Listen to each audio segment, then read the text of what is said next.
So today on Screenshots, we're taking another look at Bypass Best Supporting Actor nominations for the Oscar. Now, this is kind of obvious, but we'll look at it for those who already know my love of The Who and Tommy. Now, Oliver Reed at the time was still a very, very heavy hitter in the British film industry, and he was cast as the very important Uncle Frank in the movie version of the Tommy rock opera, which came out a number of years before. Now, the plot of Tommy is very straightforward. His father, Captain Walker, dies, or supposedly died in a war. His mother, Anne Margaret, basically meets his Uncle Frank at a holiday camp, and for some reason, Captain Walker comes back. Uncle Frank, in a fit of jealousy or error, kills Tommy's father, and Tommy becomes deaf, dumb, and blind, and lives in his own world for the majority of his early years until, of all things, a pinball game brings him out of his what he called dramatic stupor.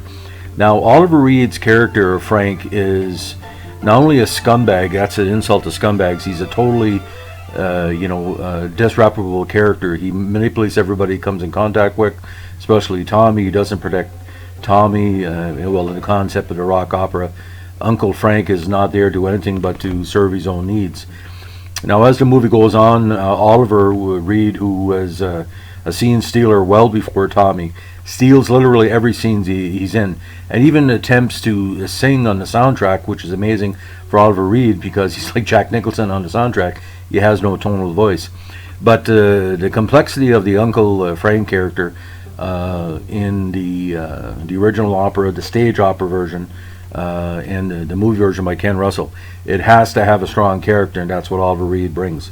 Now, for anybody who has a chance to see Tommy, you must remember it was a movie of its time. It's not really something for all ages. There's a lot of drug use. There's a lot of allegations of pedophilia, male abuse, female abuse, sexuality.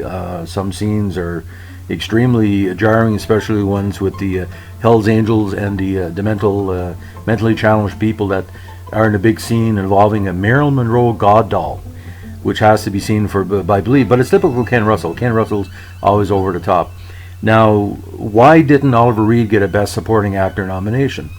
We still don't know. Anne Margaret was recognized by the Academy and different groups. For example, she got Golden Globe Award for Best Actress.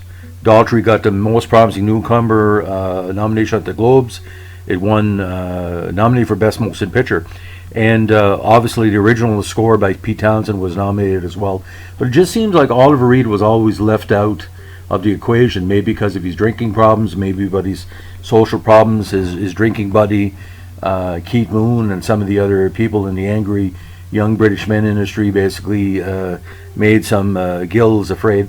And I know one thing, he had a long-standing feud with Shelley Winters, and she had a lot of pull in the Oscars because she had won too, and she was very highly respected. So if you have a chance to watch Tommy, again, don't go for the TV version. That might be edited. Get the nice DVD version. There's also making of documentaries. And actually the best scene in the movie for me was a Sally Simpson mini video where Oliver Reed deliberately kicks Sally in the face off stage, which is probably one of the most violent moments in movie history from an emotional and physical standpoint. And again, the movie's not for everybody, but for me, much how I like Oliver Reed. I've been bragging him up since I watched my first Oliver Reed movie in 1972.